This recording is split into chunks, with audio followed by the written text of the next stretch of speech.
No news only views. दर्शकों, हमारे साथ हैं डॉक्टर रानू राठौर रूही जी। हम आपका स्वागत करते हैं। और विषय जो है बहुत ही एक ऐसा है जिसके बारे में ये कहा जाए कि हमारी भारतीय संस्कृति, खासकर साहित्य और कला पे जुड़ा हुआ मुद्दा है। हम भक्ति संप्रदाय की बात करते हैं। अभी हाल ही में तमिलनाडु में एक सेमिनार हुआ था जिसमें आपने शिरकत भी की, और वल्लभ संप्रदाय का पुष्टि मार्ग जो है उस पर आपका एक लेक्चर भी हुआ वहाँ पर। जी। भक्ति संप्रदाय को लेके हम आपसे बात करना चाहते हैं जी। कि भक्ति संप्रदाय और भक्ति मार्ग, इन दोनों के बीच में आज आप क्या महसूस करती हैं कि साहित्य में ये धारा जो है आज कहाँ यदि हम वर्तमान परिप्रेक्ष्य में देखें तो भक्ति पर आधारित बहुत सारी रचनाएं साहित्य में देखने मिलती हैं वर्तमान समय में भी, लेकिन कहीं ना कहीं उनमें वो भाव नहीं मिल पाता है। बहुत सारी रचनाओं में मिलता भी है और कुछ रचनाओं में नहीं मिल पाता है, क्योंकि साहित्य में हम मात्राओं की तरफ ज्यादा जा रहे हैं, भाव की तरफ कम जा रहे हैं। और भक्ति जो है वो सिर्फ भाव पर आधारित है, गणित नहीं है, उसमें कुछ प्रेम है, माधुर्य है। भक्त मतलब पूर्ण समर्पण, हम कुछ नहीं, आप ही सब कुछ है। तो भक्ति संप्रदाय कहीं ना कहीं हमें पूर्ण समर्पण की तरफ ले जाता है। और जब पूर्ण समर्पण तभी आएगा जब व्यक्ति अपना पूर्ण अहंकार तिरोहित कर देता है, मेरा ऐसा मानना है। भक्ति संप्रदाय के बहुत सारे कवि साहित्यकार हुए हैं भक्ति मार्ग के। उनमें मीरा हैं, सूर हैं, तुलसी हैं, और सूफी संप्रदाय भी है, सूफीवाद भी आ जाता है। तो भक्ति मार्ग और सूफीवाद दोनों के बीच में एक बड़ा गहरा नाता आपको लगता है कि है, या सिर्फ भाषाई तरीके से उनमें अलग अलग हैं वो? मुझे जहाँ तक लगता है, मतलब मैंने जो महसूस किया है, चाहे वो भक्ति संप्रदाय, भक्तिकालीन संत हो, चाहे सूफी संप्रदाय हो, उन सब में जो उनके भाव रहे हैं वो ईश्वर तक पहुँचने के हैं। और मुझे ये लगता है कि जो सूफी संप्रदाय है वो निर्गुण संप्रदाय के समकक्ष में है। मतलब वो कोई किसी गुण स्वरूप में परमात्मा को नहीं मानते, वो निराकार ब्रह्म, जिन्हें वो खुदा कहते हैं, सूफी संप्रदाय, वो मानते हैं। और जो सगुण भक्ति धारा के जो लोग हैं वो संत संप्रदाय के लोग हैं, उनमें भी निर्गुण और सगुण दोनों भक्ति संप्रदाय के लोग अलग अलग हैं। जैसे कि कबीर हैं, वो निर्गुण संप्रदाय को मानते हैं, वो भी निराकार ब्रह्म को एक मानते हैं, परमात्मा मतलब हर जगह परमात्मा है।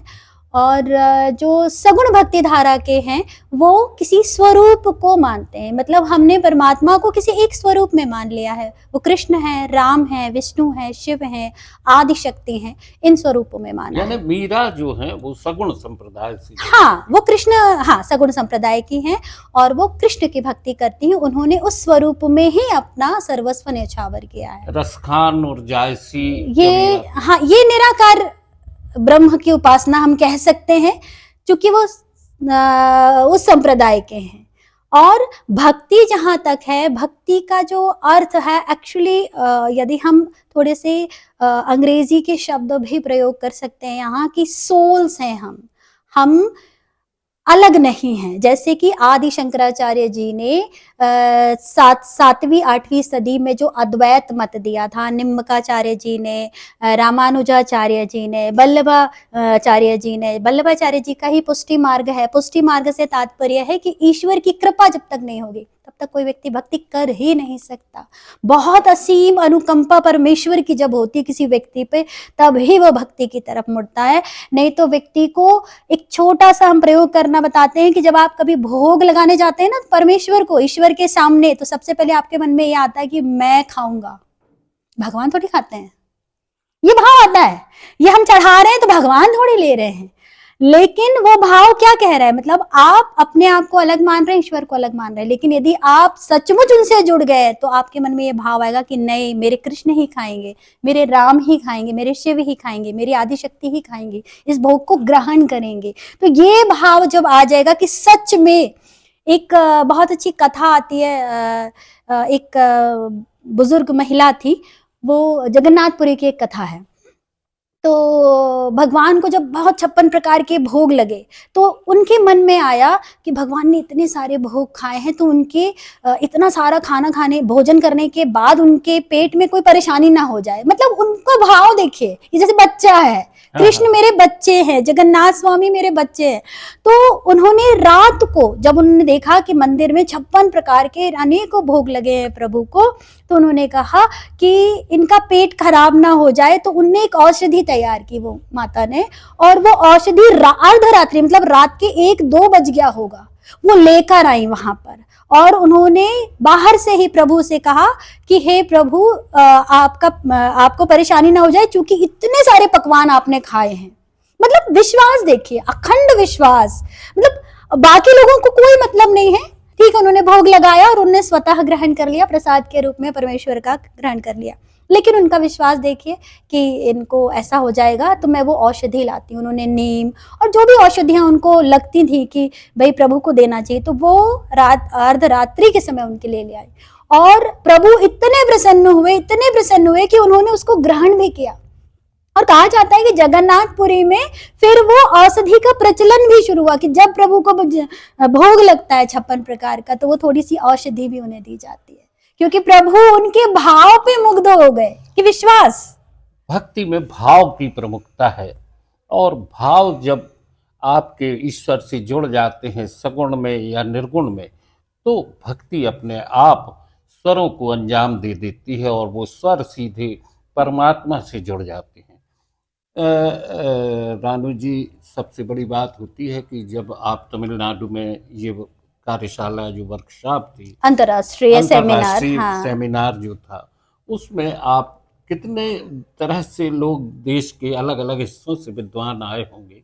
हाँ, उसमें चीन से आए थे, यूके से आए थे और अन्य जगहों से भी आए थे। बहुत सारे भारत के ही अनेक, लद्दाख से हैं वहाँ के वाइस चांसलर, और अनेक जगहों से बहुत सारे प्रोफेसर्स और सहायक प्राध्यापकगण और बहुत सारे रिसर्च स्कॉलर्स भी आए थे, और सभी ने पुष्टि मार्ग पर वल्लभाचार्य जी के वहाँ पर अपनी प्रस्तुतियाँ दी, और सभी ने उसमें ये देखा कि जो यशोदा मैया थी, या जो स्त्री हैं जिनका वात्सल्य भाव है, ममता का भाव है परमेश्वर के प्रति, यदि यशोदा के घर में प्रभु ने उनकी माँ, मतलब उन्हें अपनी माँ बनाना स्वीकार किया, तो ऐसे ही नहीं किया, उनके पूर्व जन्मों की तपस्या थी, नंद बाबा की भी और यशोदा मैया की भी, और उन्होंने अपने शरीर को तपा दिया। और पूर्व जन्म में कहते हैं कि यशोदा मैया जो थी, उन्होंने अपने शरीर से, हम ये मान क्या सकते हैं, वो तो सत्य है कि हमारा शरीर जो है वो 5 तत्वों से बना हुआ है, तो उन्होंने एक एक तत्व से, उनकी तपस्या इतनी ज्यादा तीव्र थी कि उन्होंने एक एक तत्व से कहा कि अब मेरा शरीर छोड़ दो।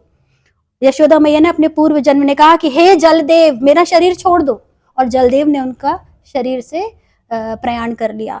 फिर अग्निदेव से कहा, ऐसे ऐसे करके एक एक तत्व से उन्होंने कहा कि मेरा शरीर आप छोड़ दीजिए, और अब मुझे ये जन्म चाहिए नहीं, क्योंकि कृष्ण मुझे इस जन्म में पुत्र के रूप में नहीं मिल रहे हैं। तो कृष्ण ने उनको दर्शन, भगवान विष्णु ने उनको दर्शन दिए कि मैया, मैं अगले जन्म में तो मैंने देवकी मैया से कहा है कि मैं उनके गर्भ से प्रकट होऊंगा, लेकिन आपकी जो ऐसी तीव्र इच्छा है, तो मैं भी अपने आप को नहीं रोक पा रहा हूँ, और मैया, देवकी मैया के गर्भ से मैं अवश्य ही जन्म लूंगा, लेकिन पालन पोषण का अधिकार मैं आपको जरूर दूंगा। और उनके भाव ऐसे देखकर विष्णु भगवान अपने आप को नहीं रोक पाए, और उन्होंने अपनी माँ स्वीकार किया। परम पिता परमेश्वर, अखंड विश्व के महानायक परमात्मा, जिन्होंने संपूर्ण सृष्टि बनाई, अनेक ब्रह्मांड बनाए, उन्होंने यशोदा मैया को उनके भावों के कारण अपनी माँ स्वीकार किया, और वो रह नहीं पाए, और उन्होंने यशोदा मैया के घर में अपना पालन पोषण कराया। तो ये भाव है, भक्ति भाव है। दोस्तों, भाव के भूखे हैं भगवान, ये बात आती है। विदुर के घर में वो शाक और पत्ते खा लेते हैं और राजाओं का भोग त्याग देते हैं। ये कहानी हमारे महाभारत में, गीता में, हर जगह देखने मिलती है। मर्यादा पुरुषोत्तम भगवान श्री राम को भी अगर आप पढ़ते हैं तो उसमें भी मिलती है। और एक वो भी आता है कि काग के भाग बड़े सजनी, हरि हाथ सुन ले गयो माखन। सही। तो ये इस तरीके की बात आती है। हम बात कर रहे थे भक्ति मार्ग की। रोहित जी, हम चाहते हैं कि हमारे दर्शकों को आप कोई एक भक्ति मार्ग की ऐसी कवि, ऐसी जो संत हैं उनकी कोई एक रचना सुनाएं।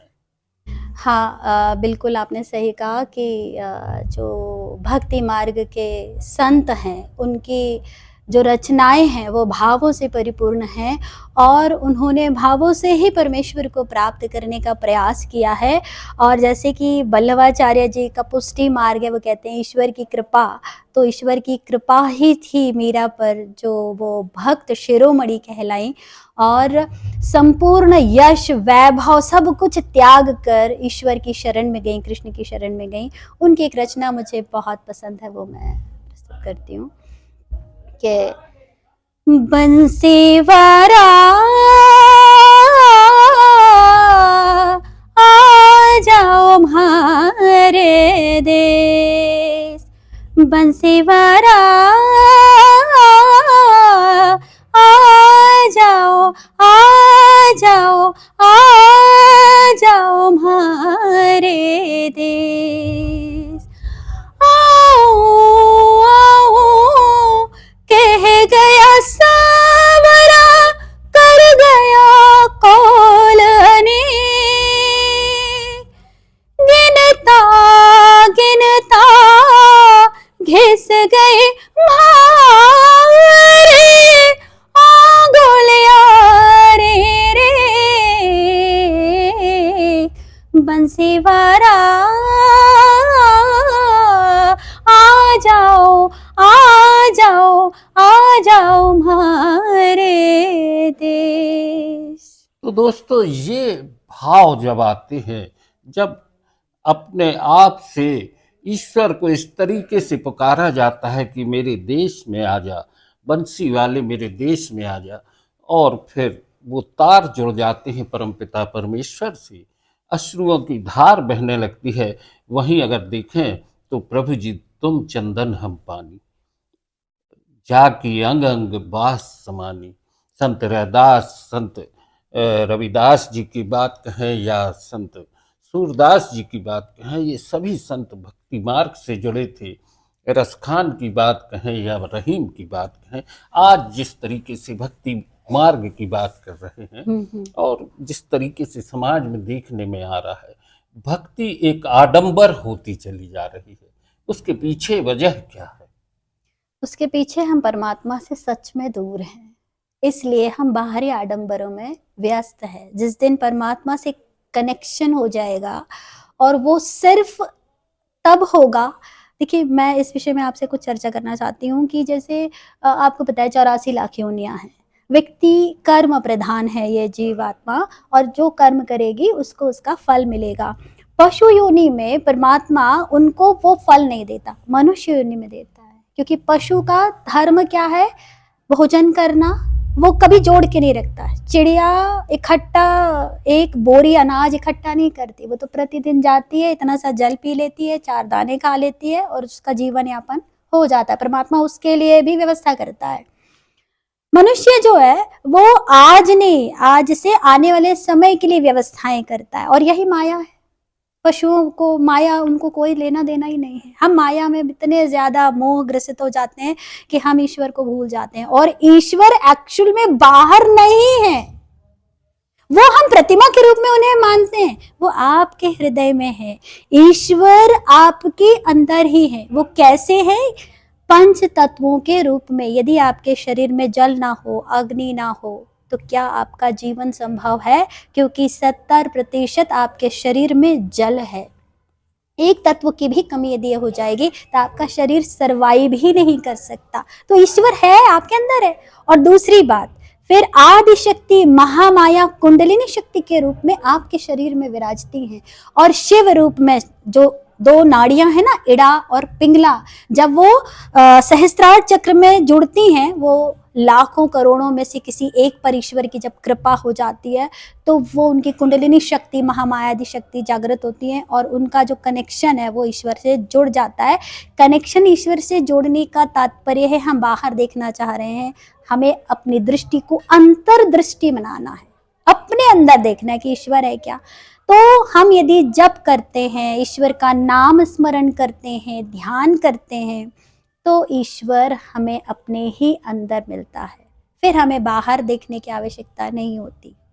दोस्तों, ये बात आपको समझना होगी और वो भी समझना होगी जो कबीर ने कहा है, माया महाठगनी हम जानी। आज की चर्चा यहीं तक। डॉक्टर रानू राठौर रूही जी, आपने no news on the views के दर्शकों से चर्चा की। बहुत बहुत धन्यवाद। आपका भी बहुत बहुत धन्यवाद।